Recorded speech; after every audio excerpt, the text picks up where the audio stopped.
You're listening to the D.O.P.E Experience with Romby Bryant, Javier Collins, and Salvador Vergara. Our conversations revolve around people looking to evolve and transform into the next phase of their lives.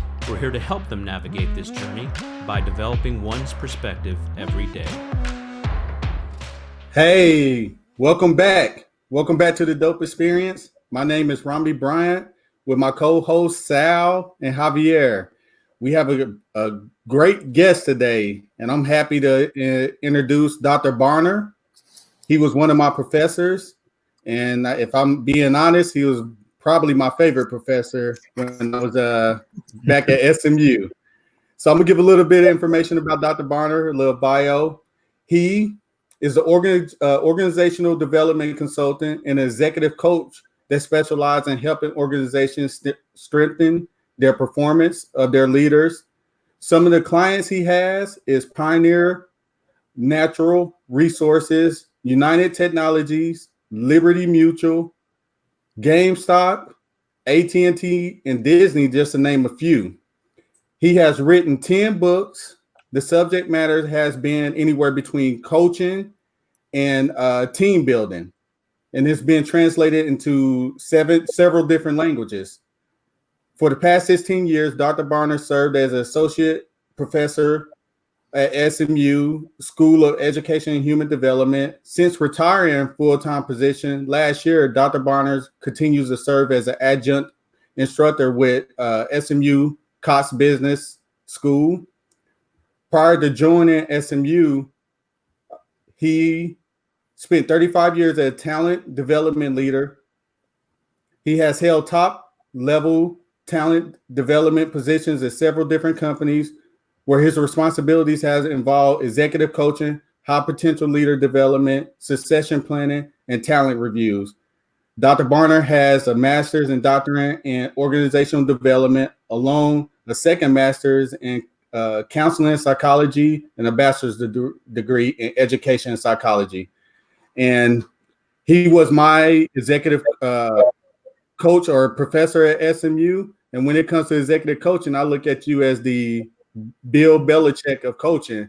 And for some of you that don't know who Bill Belichick may be, he's probably the greatest football coach in the NFL right now. Javier, he also had him in class, so he has a little bit to say about him as well. Thank you. Yeah, absolutely. Thank you, Romby. Good to see you, Sal. And thank you very much to our most esteemed guest, Dr. Bob Barner. As Romby mentioned, your expertise and your reputation in the field precedes you. You actually were my first professor in executive coaching, and very memorable experience. I see you as a mastermind in the field of executive coaching, and I'm really looking forward to this conversation. Do we want to hop into it now, fellas, or we're talking about blind spots? That's kind of the topic of the day, and I'm really looking forward to getting your input and feedback on that topic, Bob. One of the things that coming from my background with football, blind spots is something that is a phenomenon that's seen on the field. It's kind of where you don't want to be. You don't want to have someone in your blind spot, because that can be something very damaging to your body. I've gotten caught in my blind spot a few times. I'm sure Romby has too, coming across the middle, catching those balls. But yeah, so would love to get into this conversation and see where it takes us, fellas. Great. Yeah, so the term blind spot is used for leaders. And the first time I heard it was in your class. But football, we don't have blind spots. And if we do, it's very short-lived, because we evaluate ourselves every day. We go in, we watch film, and we correct ourselves. And coaches tell us, like, if you don't fix that, then you're pretty much cut. So my question to you, what are we actually talking about when we say that leaders has certain blind spots? Sure. Thanks, guys. And thanks for that introduction. Now I have to live up to it. So let's say that using the football metaphor, if you would, a blind spot in business is much the same thing. It's any behavior that you have that you're either, number one, not aware of, or two, you're aware of it, but you don't understand the impact on other people. For example, a common situation I have in coaching is a person who gives critical feedback to other people, but doesn't realize that that feedback is delivered in kind of a personal way, in a hurtful way, in a damaging way. And they're so focused on productivity that they don't understand when the person in front of them is just really damaged by the way in which they communicate that. And so it can be that, and sometimes it can even be a positive. It can. I once coached somebody who, for example, was a leader who was exceptionally well viewed by her organization. Before she became a manager, she didn't realize that other people saw her as having leadership strength because she was very quiet and soft-spoken. And the whole idea is whenever she spoke, it was well-intentioned, it was well-focused, and she had incredible respect for her integrity. So for her, the blind spot was a positive. It was like, wow, that's a strength I have that other people see. So it can be a positive or negative, but it's just out of your field of perception. Bob, real quickly, how can blind spots impact, say, for instance, my leadership performance, and how would I know if I had any? If you're too myopic and not realizing that you have or have not, what are some of the things that I can do to identify that? Sure. So let me cut that in half. How does it impact on our performance? Oh, the same thing. Okay, the person running down the field on a fourth football game, right? The ball's thrown. If they're not aware of the person coming up and back, smacking into them, they're going to go down. If you're on I-35 or I-75 and it's not the car in front of you that you're worried about, it's not the car in the back, it's a little car that's zigzagging in and out of your line of sight, that you say, okay, where is this person right now that is most likely to smack into you? In business, what I find is if you have blind spots and they're not addressed, you don't understand the impact you have on other people. You don't understand the part of your communication leadership style that works for you and the part of your communication leadership style that actually gets in your way. So the whole idea about closing blind spots is that we act with what I call intentionality. That means your intentions match up 100% to the results you get. What I want to see happen is what I'm getting. The more that those are out of alignment, the more that there's a chance you have a blind spot. Okay, so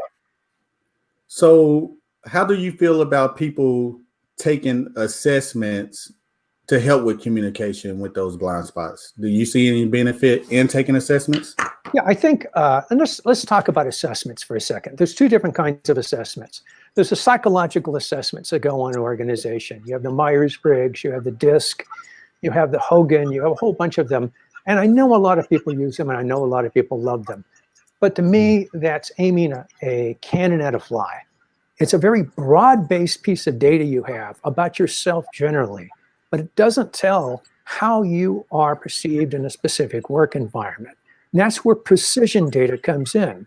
So the type of assessment that works best is the 360 assessment, where you get feedback, and it can be either in written form through a questionnaire or face-to-face through interviews from your boss, from the people you work with as peers, and from the people that report to you. That feedback is incredibly valuable. And to go back to something that Sal asked earlier, which I don't think I answered, feedback is the breakfast of champions, and feedback is the number one thing that you can do. The second thing you can do is look for areas where for some reason you have a surprise because what you expected to happen wasn't what happened. You give an inspirational talk and the people you're talking about are going to sleep. You think that you're giving useful feedback, but the person in front of you looks broken down at the end of the conversation. You come in with good intentions to resolve a conflict, but the conflict only escalates. Anytime those things occur, there's usually a pattern where what we're doing is, in our minds, what we think we're doing is very different than the way it comes out here. And so we have to connect the dots on that. Yeah, that sounds like it even involves some triggers happening, especially when we we enter a conversation with the intention to have it go well, but I'm hearing you say it doesn't always go that way. Perhaps that's some triggers that kind of get sparked in that exchange. Okay. Yeah. And people can be triggered by different events. Let's kind of talk about what happens there. You and I each have two different kinds of communication styles. There's a communication style we have right now. I mean, we're in a relaxed setting. We're talking informational stuff. And then there's a second communication style that we keep in our hip pocket that we bring out when we're under incredible stress. Sometimes people are blind to how that style shifts. I'm coaching one person right now who has no idea how absolutely incredibly intense he gets when he's focused on someone. You know, the person's doing this, but in his head, he's just concentrating, but he comes across a little bit as Darth Vader. So what I have to make him realize is that when he's up here in his head and he's stressed out, his speech becomes very clipped, and he doesn't really attend to other people, and his communication style can come across a little bit harsh. So yes, you can be triggered by that, and oftentimes when it's under stress, when we're under stressed. Absolutely. That's a good point. Communication style. So last week on our last show, we had our guest, Randy, who really went in depth on a term called code switching. And historically, code switching deals with what you just mentioned, a communication style. Usually, or historically, it's rooted in when communication styles or even languages are different. Individuals have to switch their code to follow along in communicating. But that concept has been carried over into the corporate setting, and it involves more than communication. It even involves appearance and looks and things of that nature. It's interesting. You mentioned the two communication styles, the relaxed one and the one when we're under stress. Perhaps do you think there's others where we're very with family and with friends, maybe the darker side for some of us? So I have a question about that. I'm not sure if it's related, but I'm totally. Okay. I see this as a opportunity to pick a mastermind's brain. So I'm gonna try to stretch it as far as I can. So in line with code switching and what that entails, it's usually people who do not fit inside of a dominant culture, where they have to do something to augment themselves so that they could fit or assimilate into that dominant culture. Would you say there is any relationship or any kind of impact or increased prevalence of individuals who are working hard to switch up their code, who they really are, to fit some perception? Do you think that group has any increased chance of blind spots or being taken advantage of or being hit? Sure, and you have multiple expectations, right? Mm-hmm. And you could have a peer group and you say, I don't want to come across phony to my peer group, but yet, there are expectations in the norm in terms of the culture. I worked in one company where I worked without a suit, I worked without a tie, but it was a standard thing. It was not a formal rule. When you went to the executive row, because I worked directly with the president sometimes, I had a clip-on tie, so I hate clip-on ties, but I could put it on fast. And I had a sport coat. I left those two things in my office all the time. A couple of different ties and a sport coat. Because he drew his view of people, even though he said nothing about it on that. He also drew his view when you were in a social engagement on whether you had one drink or two, and whether or not you became a little bit noisy, a little bit. You know how people get sometimes when they're really relaxed after they've had a couple of brews and their voice gets louder. And this is a very buttoned down culture. Now, does that make me less authentic as a human being that I pay attention to that? No, I don't think so. So I think that there is a difference between being your authentic self, which means being true to your values, true to how you define integrity and living a life of integrity, and the costumes that we wear. so that we can adapt in a different way. I brought in a new coach for the first time in a very conservative business environment. And I asked her, do you know who we are and what we do and what our culture's like? She says, I know everything about you. And we were a button-down culture, a suit culture. And she walks in dressed in open-toed sandals and beachwear. Really, beachwear, the kind of, informal thing that you'd expect somebody to wear on the beach. And it was perfectly okay, and this was in Florida, perfectly okay if you were on the beach, but not in a corporate business environment. And I had to introduce her to one of the members of the senior team, and there was an eye roll that exchanged between me and that senior manager. It's like, and afterwards they looked at me like, do you not understand who we are and what the prevalent culture is? That was a shot on you. That was a shot.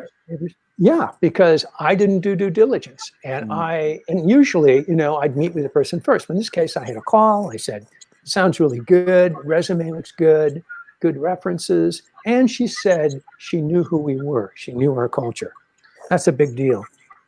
And the other point about code switching is that I've done a lot of international work, and when I have my daughter-in-law. One of my daughter-in-laws is Japanese. My sister-in-law is Hispanic. My son-in-law is from India and came to the United States 20 years ago. And when we went to India for the wedding there, as in the wedding in the US, 350 people, I'm dressed in full Indian costume. What can I do to show respect to these people in this culture, this ancient, revered culture, to let them know I care about their son? So for me, it wasn't losing authenticity. It was that I wanted to take part in that. And I think people that have a high level of emotional intelligence know the part of themselves that they need to change up to move into an environment, and the part that becomes phony and becomes inauthentic. And I think in terms of blind spots, it's getting feedback from the people that you care about and trust in an organization to say, number one, am I meeting the expectations of professionals and leaderships here? And two, do I come across as a real and genuine human being? Somebody who is trying to do their best. That's about all I can say about that. It's as far as I can go. It's a difficult subject. And it not only, I'll say one more thing about code switching. It not only crosses barriers on ethnicity and national culture, but also gender. There have been a number of research studies that say women are slammed as leaders when they mimic or they try to adapt the same communication styles as men. Gee, you're an assertive male leader. Right. Gee, you're a harpish, shrewish female leader. Yes. So navigating that, I have women I've coached, is a very difficult thing. I think it's difficult by age. I think it's difficult by ethnicity. I think it's difficult by national origin. And I hope conversations like this bring light to that and people acknowledge that there is that disparity.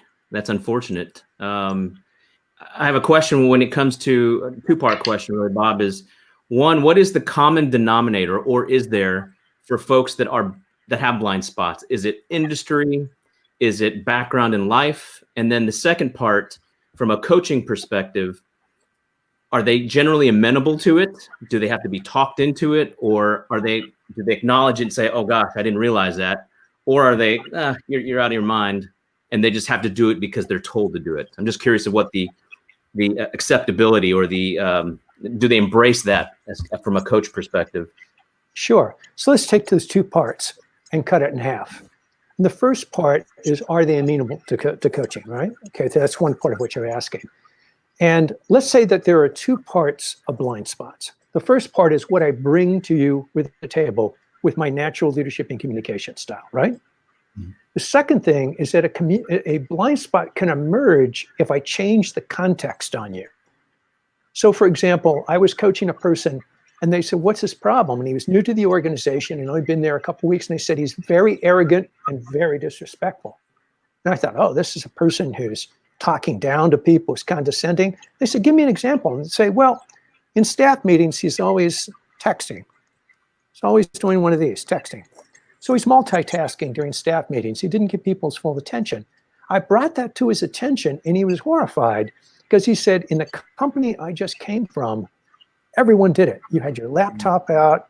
Usually you weren't on visual, you were on phone. Most of the people were scattered, and it's a way to gain productivity. So I thought nothing of it. As soon as I pointed it out to him, he changed.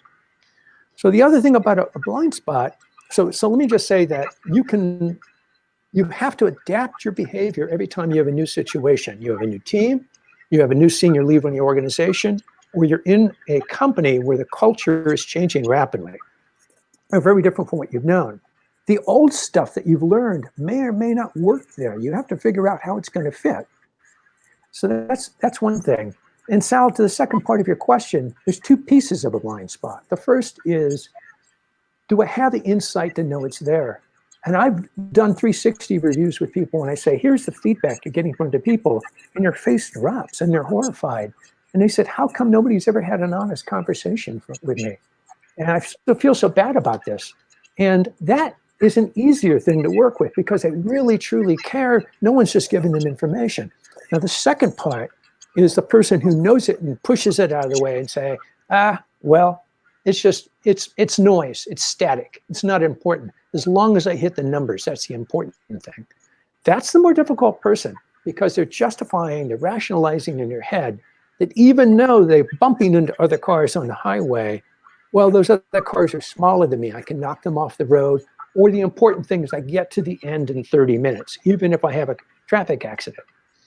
So in a business environment, they're much more difficult to coach. And the thing you have to do is make them aware of how much of a headline this is on the narrative, on the story that's being written for them by other people in the organization. Because if you do not claim your narrative and write it yourself, by default, other people will write it for you. Dr. Bonner, so Yes.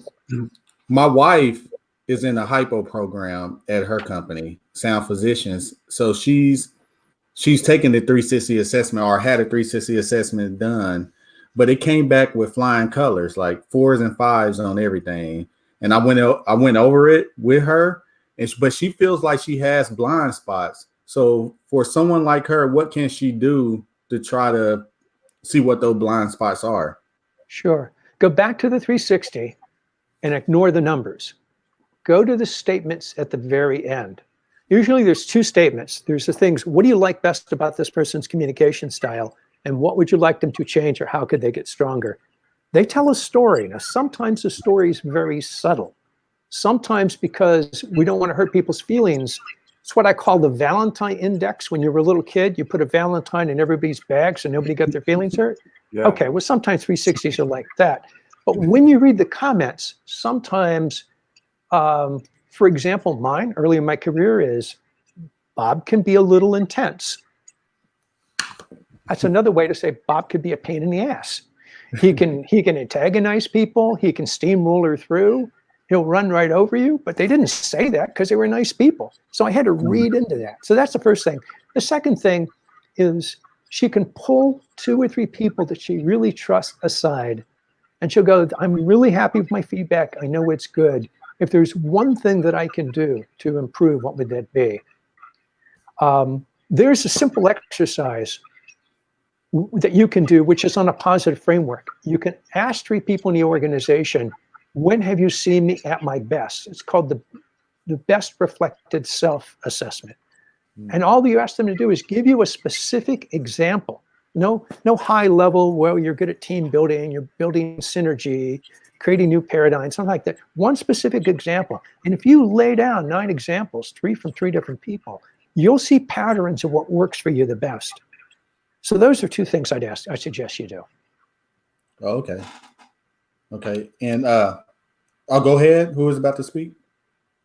No, this is very good stuff.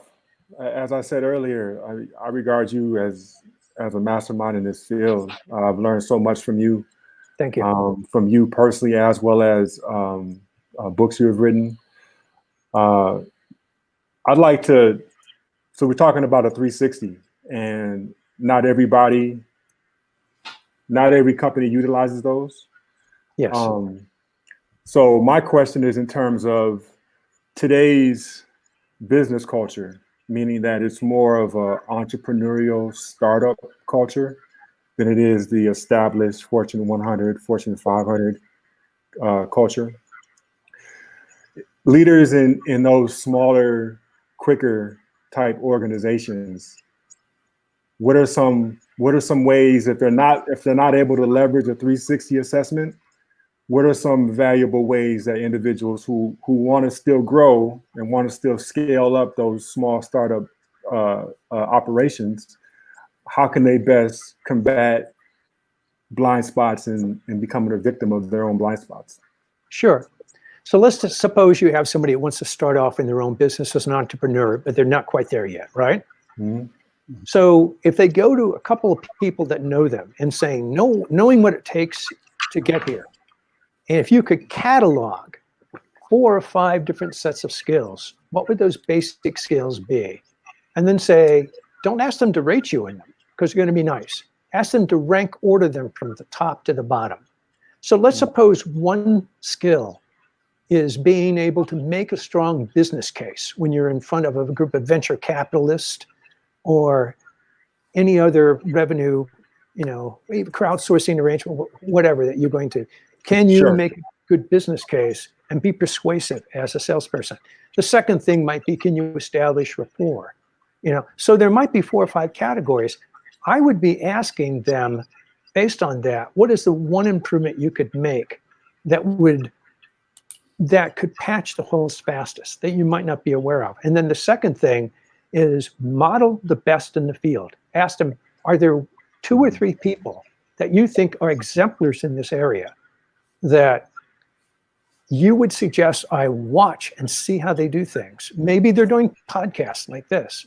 Maybe there is something you can learn from that without even contacting them directly. But I think having them give you feedback, number 1, itemizing the skills, 2, rank ordering the skills, 3, giving you suggestions on the one area you need to work on, and then 4, helping you figure out who you can model from. Because if you're like me, if you see somebody do it well, you get it. It instantly goes into that.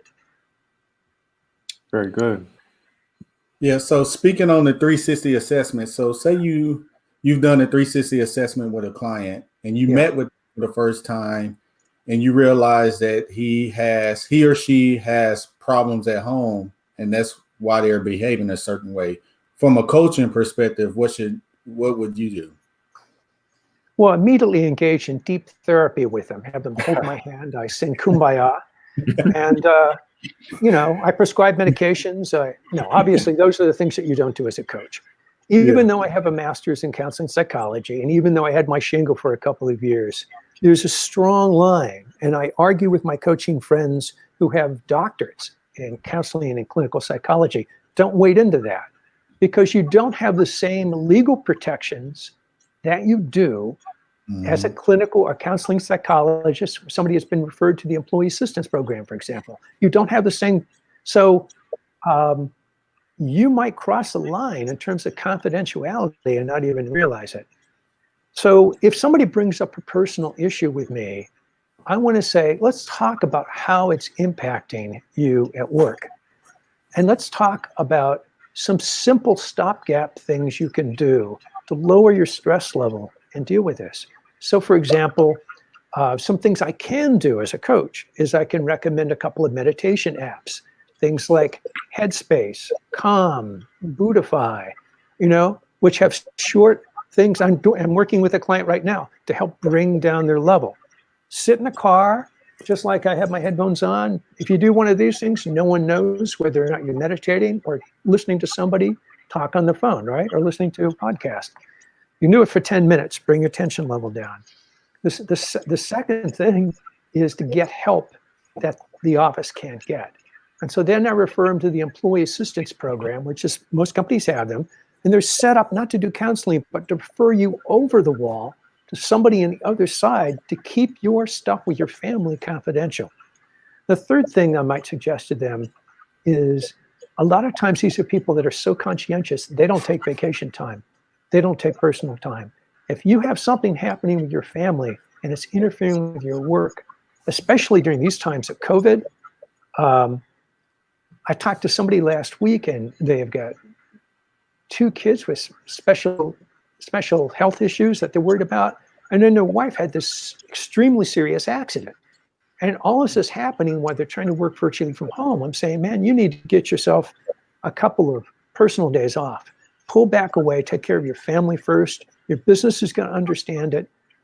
You don't have to go into the details, just say, there's some things I'm working through like that. So I think part of what we can do in coaching is give people permission to reach out for help. You don't have to tell your boss why you're hurting. You can simply say, hey man, I can't go into it, but there's just some family stuff at home that requires my full attention right now. People get that, they understand it. You know what? Confidentiality, yeah. Please. No, I just wish I'm just thinking about the conversation and about playing in the NFL, my former life, and how much needed this is, right?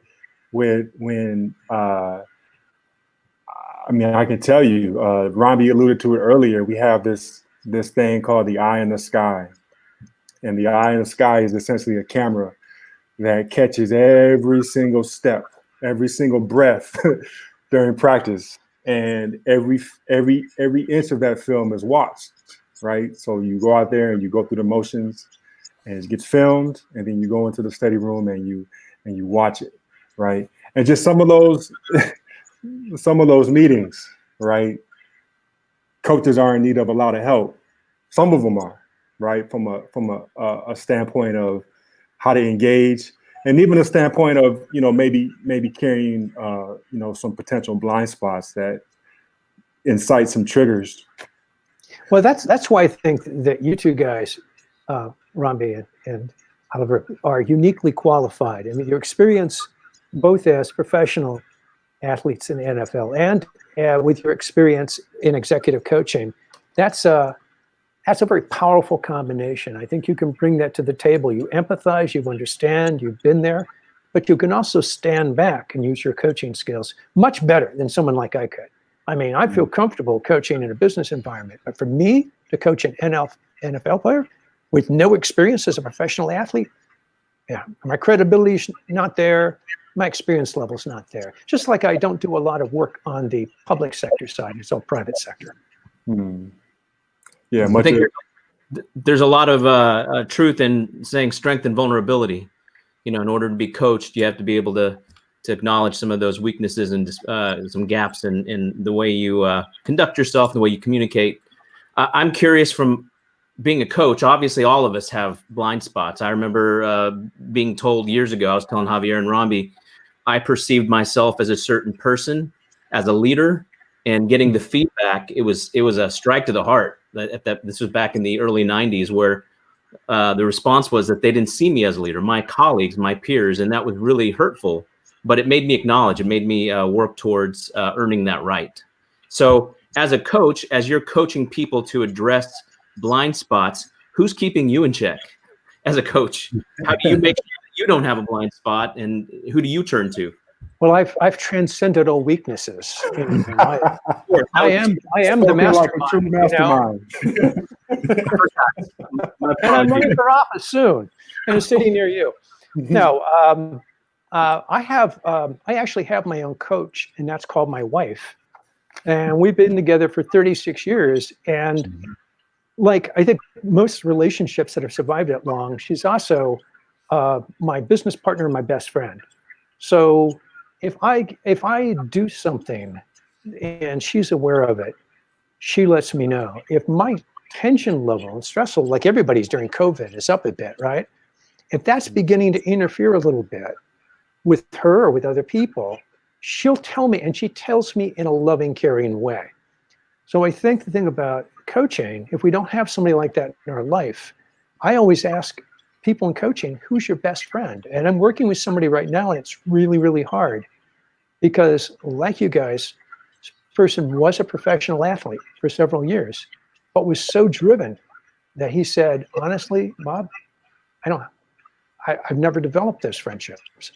So that means you're 100% focused around, your spouse. In a work environment, coaches can't start dealing with blind spots. Coaches have to build relationship and trust first, which is why it takes more than a couple of sessions because people let their guard down. You know, they're like this with you in coaching, and they're like this. And are you going to be talking to my boss? Can I share things with you? And those are honest questions. Yeah. So one of the things that I can do to help is I can afford to be vulnerable. I ask them initially, what do you want to know about me? Are you married? Do you have any kids? And how long you've been here? And I tell them whatever part of my story they want to hear. I try not to go too long and bore them, but I share things with them. And they appreciate that because I'm not sitting there with a notebook just taking data, you know, this cold clinical thing with data extraction. So does that help? Those are some things I look at.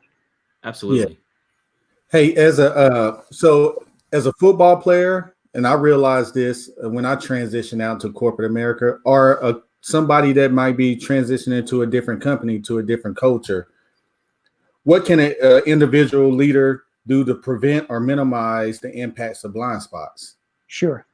Let's talk about, I always ask people in my coaching classes, maybe you guys remember this, I say, when is your story first written by the organization? And people say the first day at work, and I say, no. It happens usually a couple of weeks before that. It happens during your job interview.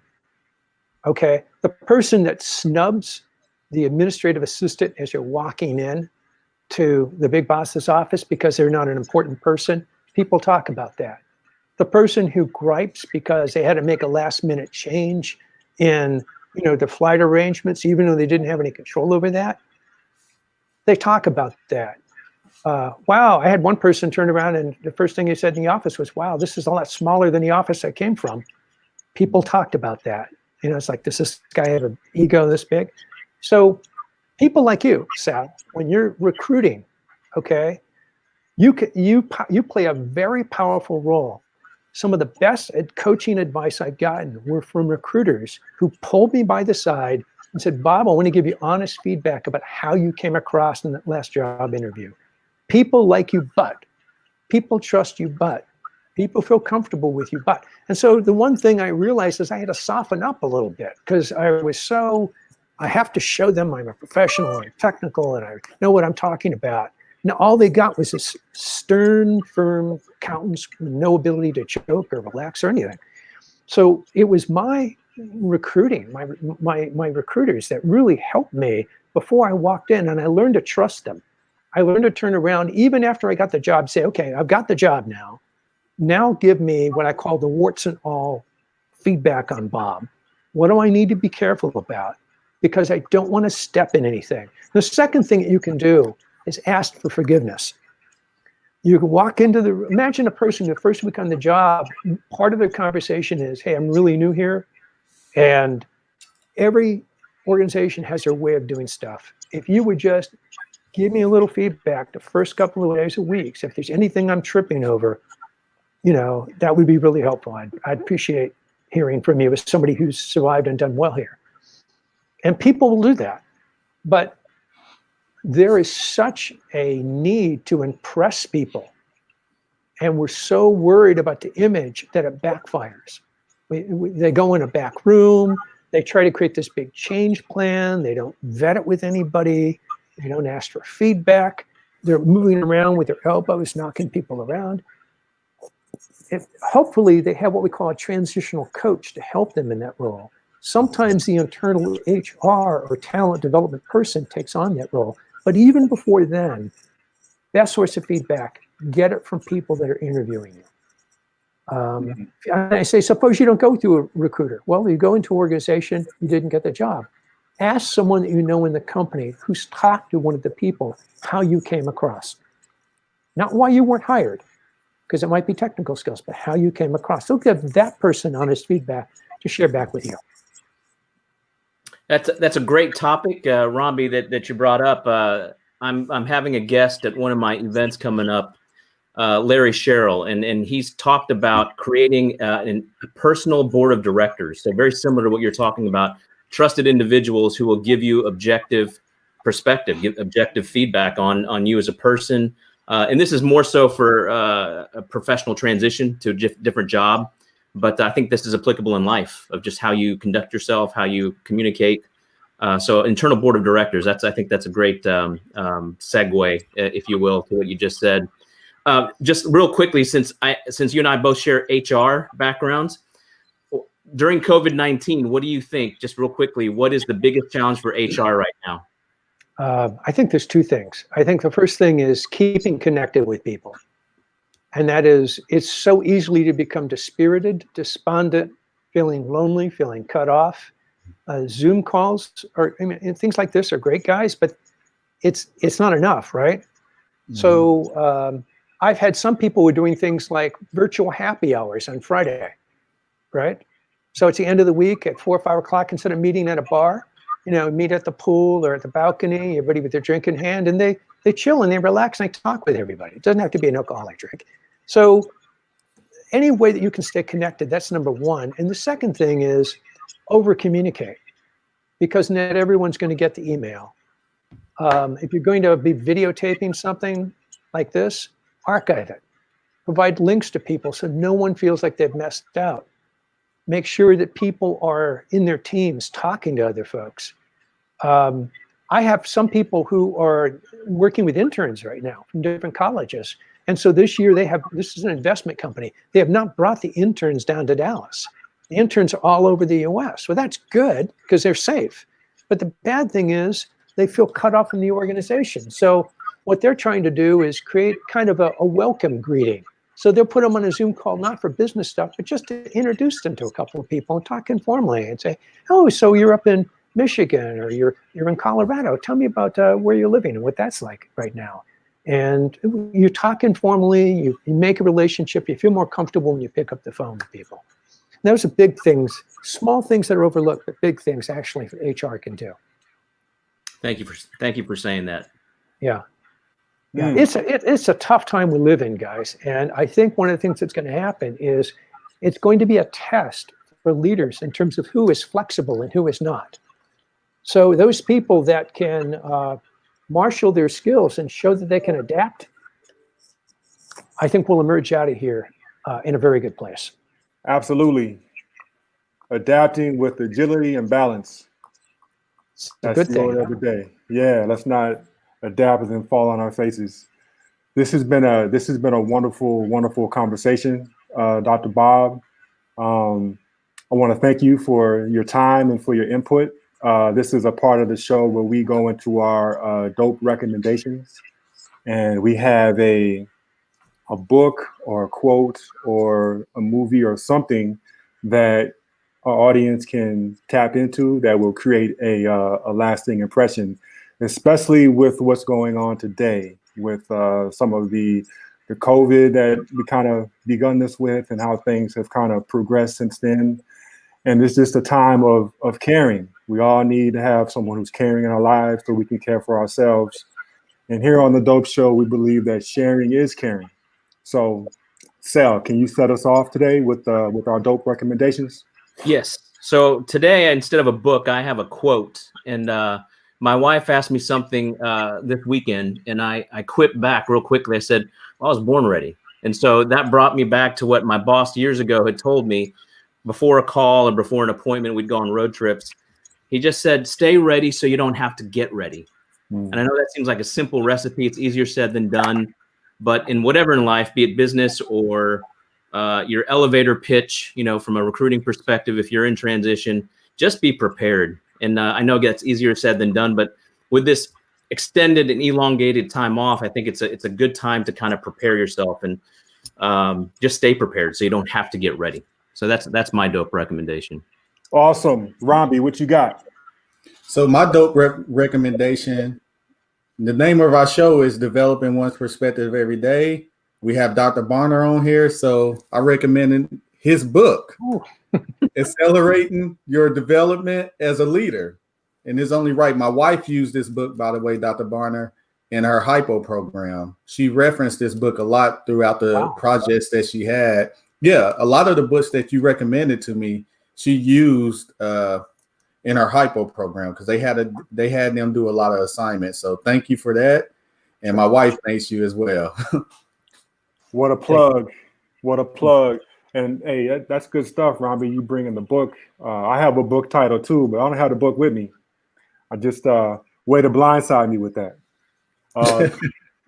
The book that I have is called Change Your Questions, Change Your Life, and it's by Dr. Mary Lee Adams. So especially for anyone who's going through some transition, or as we like to say, transformation. Shouts out to our man Sal. Thank you, sir. Anyone going through a transformation in life, changing the nature of your questions can definitely impact your life. This brings us to you, Dr. Barner. Do you have anything you want to leave our audience with? I'll give you a quote, and it was from a 13th century mystic, and the person's name is very long, but if you look up the quote, you'll find it on Google. And it is, all you truly are, is what you have left after a shipwreck. And I say that because so many people right now feel that they're shipwrecked. They don't know if they're going to be in temporary employment, if they're going to be unemployed or let go. The companies are reorganizing. They don't know how long COVID's going to be. And I just go through a meditation sometime where I take off my title, I park it, I take off my degrees, I take off my sport coat. I walk away from all that, and the essence of who we are that cannot be shaken, cannot be diminished, and cannot be hurt is all the stuff there that's a really important stuff. And if you imagine yourself surfacing on a beach with a shipwreck behind you, the essential part of you is still there. And I think if we can keep that in mind, we won't be banged around by any storms that we encounter in life. Absolutely. And we are enough. That's awesome. Awesome. Awesome. All right. Thank you. Romby, you want to take us home? Yeah. So thanks for joining us today. Tune in next time to another dope experience. Now it's time for you to go be dope and give hope. Take care. Thanks for tuning in to this episode of the D.O.P.E Experience. Our hope is that you're left with a new perspective to formulate a blueprint of growth and transformation. Make sure you subscribe to us on Spotify or wherever you consume podcasts. Stay dope.